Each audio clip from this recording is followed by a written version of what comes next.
महा में बाबा भोलेनाथ की पूजन अर्चन सभी लोग मिलजुल कर करते हैं। वहीं पूरे देश में बाबा भोलेनाथ के जयकारे भी गूंजते हैं। सावन माह के सोमवार में बड़े ही हर्षोल्लास के साथ व्यक्ति बाबा भोलेनाथ की पूजन अर्चन करता है। लेकिन आज सावन माह में ही नाग पंचमी का दिन आता है और नाग पंचमी के दिन हम आज भोलेनाथ के दर्शन आपको इसीलिए कराने जा रहे हैं क्योंकि बाबा भोलेनाथ का जो हार होता है वो नाग होता है। और किस तरीके से बाबा भोलेनाथ का ये हार एक ऐसी बड़ी सी प्रतिमा में स्थापित है, उसे हम आज आपको दर्शकों को दिखाएंगे कि किस तरीके से जबलपुर का नाम रोशन करता हुआ ये शिव मंदिर 72 फीट की एक ऐसी मूर्ति जहाँ पर बहुत ही बड़ा विशाल रूप से एक सांप उनके गले में विराजमान है और उनके ठीक नीचे इतनी सारी जो अलग अलग राज्यों से लाए हुए शिवलिंग हैं वो किस तरीके से स्थापित हैं, आज हम आपको दर्शन कराने जा रहे हैं।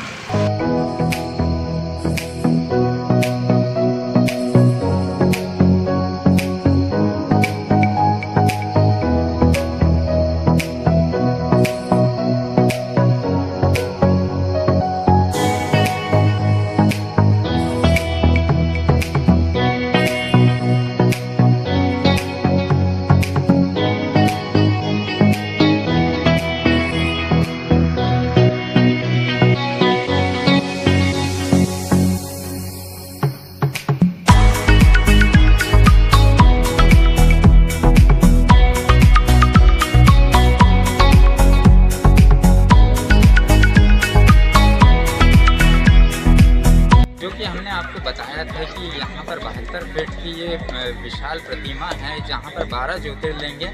वहीं सामने ये देख सकते हैं कि ये नंदी महाराज भी यहाँ पर विराजमान हैं जो कि इन्हें बहुत ही अच्छे से सजाया है। कैमरा को बोलना चाहूँगा कि थोड़ा सा पास में आकर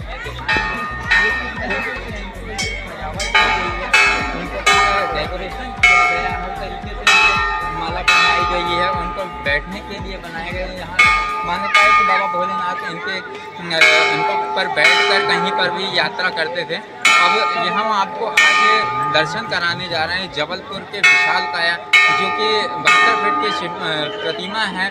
जबलपुर का एक ऐसा शिव मंदिर जहाँ पर बाबा भोलेनाथ के चर्चे देश विदेशों में भी हैं।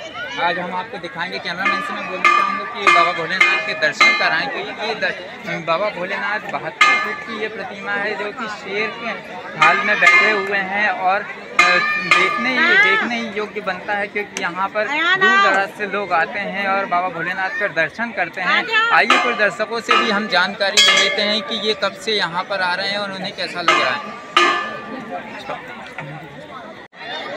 हमने आपको बताया था कि आज नाग पंचमी का दिन है और नाग पंचमी के दिन बाबा भोलेनाथ की क्या गरिमा रही है क्योंकि बाबा भोलेनाथ का जो एक हार है और वो नाग ही है। और नाग पंचमी के दिन जहाँ तक मुझे जानकारी है कि काल सर्प योग भी नाग जी के दर्शन करने से और उनकी पूजन अर्चन करने से वो ख़त्म होता है। इसी विषय पर हमारे साथ जुड़े हुए हैं यहाँ के दर्शक जो आए हुए हैं, उनसे भी हम पूछ लेते हैं। जी, आप कहाँ से आए हैं और आपको कैसा लग रहा है यहाँ पर आकर? जी बिल्कुल, मैं यहीं रहती हूँ और जैसा कि सब जानते हैं कि मैं एक टैरो रीडर हूँ, तो मैं नाग साधना भी करती हूँ नाग पंचमी के दिन। नागों के बारे में मैं ये बताना चाहूँगी कि जो नाग होते हैं, एक इस तरह की जो हमारी जो कहानियाँ हैं, इस तरह की मिथोलॉजी जो माइथोलॉजी बोलते हैं उसमें है कि एक बार नागों ने आस्तिक ऋषि से बोला कि अगर जो कोई भी हमारी पूजा करेगा और अर्चन करेगा तो उसको हम कभी काटेंगे नहीं। तो इसलिए भी नाग पंचमी का त्यौहार मनाया जाता है। और दूसरा रीज़न ये भी है कि भगवान श्री कृष्ण ने जो कालिया नाग है उसका अहंकार तोड़ा था, तो इस वजह से नाग पंचमी का त्यौहार मनाया जाता है। एक कथा भी है मैडम जिसमें कि बताया गया है कि कर्ण जो थे उनके पुत्र थे, उन्होंने भी कुछ साधना करी थी और उन नागों को मारने की कोशिश करी थी। क्या है ये पूरी? जी, ये जो है जन्मेजय थे जो हमारे महाभारत में एक तरह से पुत्र थे, जो अर्जुन के पुत्र कहलाते थे वो। तो उन्होंने इनकी साधना करी थी क्योंकि उनके जो तक्षक नाग हैं वो उनके पीछे पड़ गए थे, जैसे कि हमारी कहानियों में किस्सों में है। फिर इस तरह से हुआ था कि हवन उन्होंने किया था, तो इस तरह से जन्मेजय जो हैं वो उनका नाम भी लिख दो तो नाग कभी उस घर में आते नहीं हैं। ऐसा माना जाता है कि लाल गेरू से अगर जन्मेजय लिख दिया जाए तो कभी भी नाग उस घर में आते नहीं है। लेकिन नागों के बारे में मैं एक और चीज़ बताना चाहूँगी कि नागों को पूर्वज क्यों बोला जाता है, कि उनको हमारे पूर्वज की उपाधि क्यों दी जाती है। तो सबसे बड़ी भी चीज़ जो है उसके लिए मैं बताना चाहूँगी कि हमारे जो पूर्वज इसीलिए वो कहलाते हैं क्योंकि धरती से उनका मोह छूटता नहीं है। तो वो नागों के रूप में अंदर धरती की ज़मीन के अंदर वो जन्म लेते हैं और उनकी जो उम्र है वो कई बार आपने देखा होगा कि नाग 1000 साल से भी ज़्यादा जिनकी उम्र होती है उनकी मूछें होती है नागों की, और वो मतलब दिव्य हो जाते हैं, उनको इच्छा मृत्यु का वरदान हो जाता है। तो इसीलिए उनको पूर्वज हमारे माना जाता है कि वो हमारे पूर्वज हैं, क्योंकि उनको धरती से मोह हो गया तो वो ऊपर आकाश तत्वों में वो विलीन नहीं हुए, वो धरती में ही नीचे चले गए। तो बहुत पुराने हमारे पूर्वज माने जाते हैं, इसलिए उनको मारने के लिए मना किया जाता है कि नागों को मारा नहीं जाना चाहिए, उनकी पूजा करनी चाहिए, जिससे हमारे पूर्वजों के भी जो श्राप होते हैं या कर्स होते हैं या किसी भी तरह का पितृदोष है वो भी हटता है नाग की पूजा करने से। मैम, ये जो अभी जो तत्काल स्थिति में जहाँ डिजिटल ज़माना हो चुका है वहाँ नागों को पहले दूध पिलाया जाता था, उनको लोग घरों के सामने उनको जो गोबर से उन्हें बनाए थे, ये कहाँ तक सही था? और अभी जो जिस तरीके से डिजिटल होता जा रहा है, हमारा शहर पूरा विश्व डिजिटल होता जा रहा है, ये कहाँ तक सही था जो पुराने काल में चलता आ रहा था? जी देखिए, जो पुराने काल में जो चलता आ रहा है वो बिल्कुल सही है।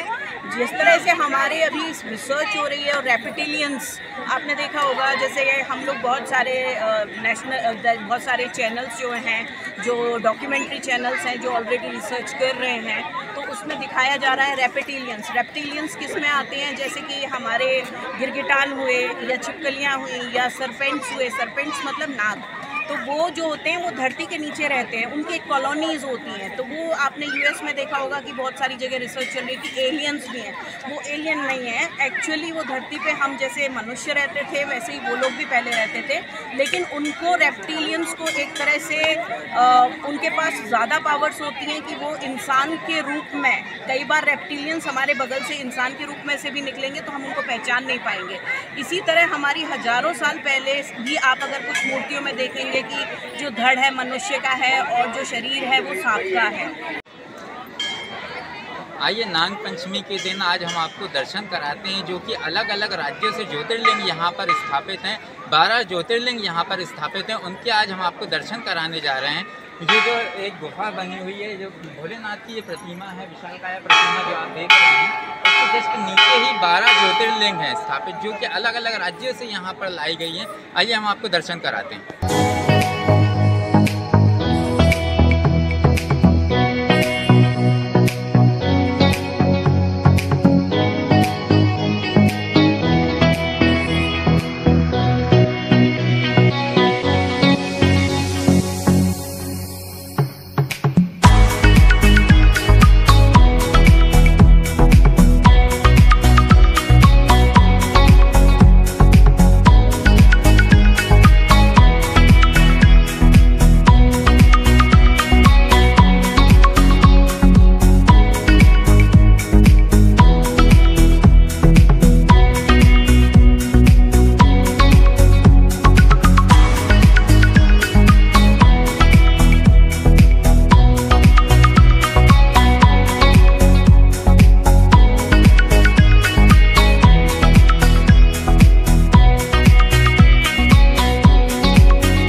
परियोजना के अंतर्गत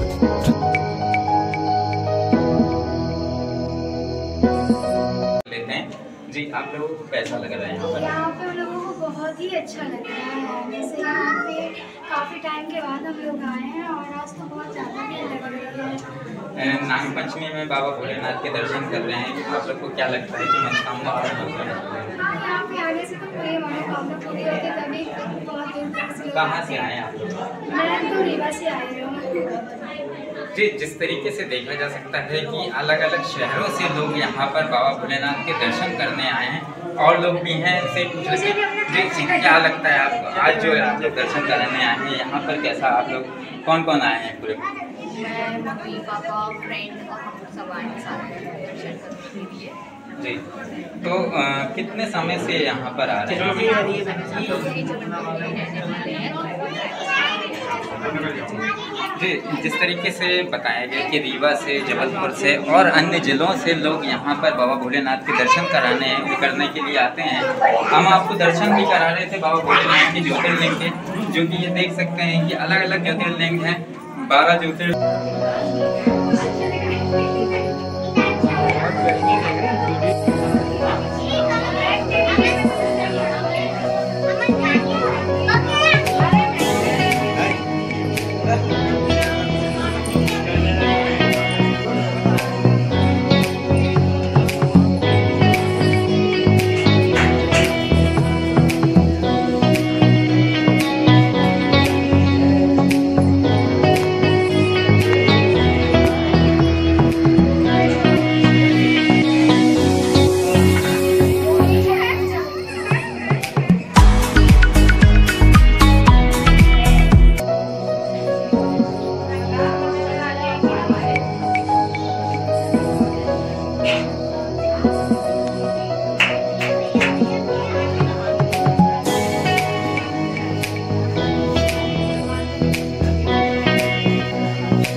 हमने आज आपको दर्शन कराए 12 ज्योतिर्लिंग के।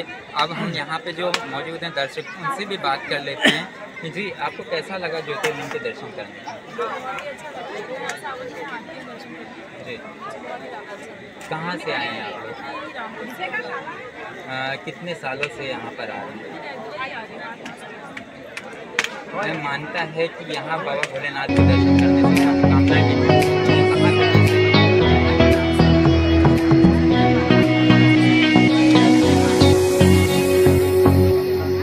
आइए कुछ दर्शक और हैं,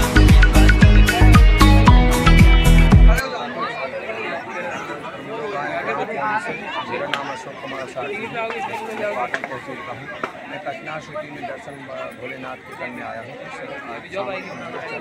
मेरा पूरा परिवार आया है साथ।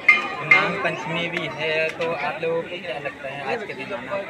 आज के दिन ऐसे नाग पंचमी है, नाग देवता के दर्शन भी करना जरूर। नाग पंचमी का उत्सव दर्शन जरूरी है। आप आ जाइए ना बच्चे से। और इनकी फैमिली आई है, उनसे भी हम बात कर लेते हैं। कितने वर्षों से आप लोग यहाँ पर आ रहे हैं? जी, जैसा कि आपको हमने बताया कि यहाँ पर अलग अलग ज़िलों से, अलग अलग शहर से लोग यहाँ पर आते हैं, क्योंकि 12 ज्योतिर्लिंग है। पूरे संभाग में यहाँ पर संभागों में जितनी भी ज़िले हैं और ज़िले से अलग अलग ज़िलों से लोग यहाँ पर आते हैं और बाबा भोलेनाथ के दर्शन करते हैं। वहीं मान्यता ये भी है कि आज बाबा भोलेनाथ के दर्शन करने से उनकी मनोकामनाएं पूर्ण होती हैं, क्योंकि आज नागपंचमी का दिन विशेष दिन माना जाता है। आगे भी हम आपके लिए ऐसी ही जानकारियाँ लाते रहेंगे। कैमरा पर्सन मुकेश के साथ वीरेंद्र सिंह की रिपोर्ट।